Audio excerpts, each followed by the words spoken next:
Bonjour à tous. Bonjour. Deuxième étape aujourd'hui de notre découverte du parcours du 28e marathon de La Rochelle avec Vincent Hulin de France Bleu Poitou. Bonjour à tous. On va, vous le savez, vivre ensemble en direct ce marathon de La Rochelle dimanche entre 8h55 et midi sur l'antenne de France 3 Poitou-Charentes. Et donc on vous fait découvrir toute cette semaine sur nos pages Facebook les points chauds du parcours de ce 28e marathon de La Rochelle. Alors là, on est à un endroit très important du parcours parce qu'on est place de Verdun à La Rochelle et c'est un endroit où on va passer 4 fois, Vincent, ici. On va y passer tout d'abord une première fois aux alentours du 9e kilomètre.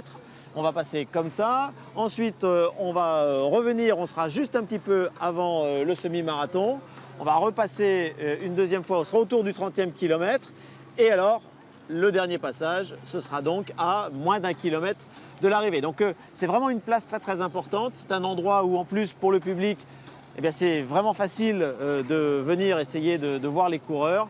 Et alors, donc, ces différentes étapes du parcours, alors là, 9e, 21e, 30e, 40e, on va connaître tous les états là, Vincent. Alors là, c'est des scénarios complètement différents à chaque fois. Le 9e, si tout va bien, on s'est vraiment mis dans le rythme, parce que sur les premiers kilomètres, c'est toujours un petit peu délicat déjà de se frayer son passage et de trouver son rythme de croisière. Donc au 9e, on ne s'enflamme pas.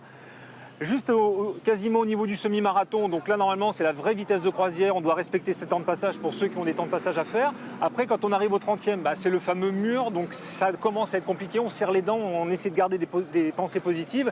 Et puis après quand c'est quasiment le dernier kilomètre, là c'est que du bonheur. Et normalement on déroule et si on peut sprinter, on sprint. Évidemment, c'est un des lieux où il y aura tout le temps du public pendant ce marathon de La Rochelle. Ici, il y en a sur plusieurs centaines de mètres avant, plusieurs centaines de mètres après. En plus, on est dans le centre-ville de La Rochelle avec ces belles rues, avec des arcades juste là. Donc là, d'un seul coup, on se sent emporté et c'est vrai que ces encouragements, ça fait quand même un bien fou.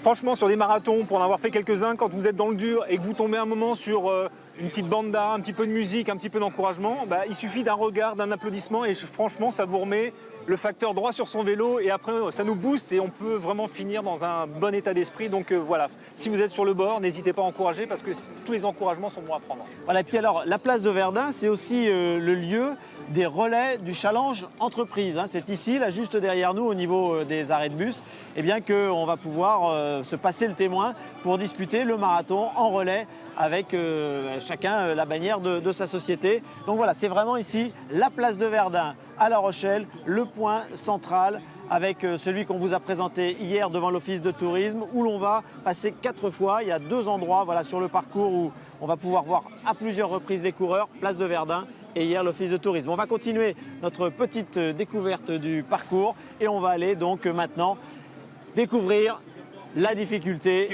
du parcours, le fameux faux plat du 30e kilomètre. Allez Vincent, on y va. On est parti.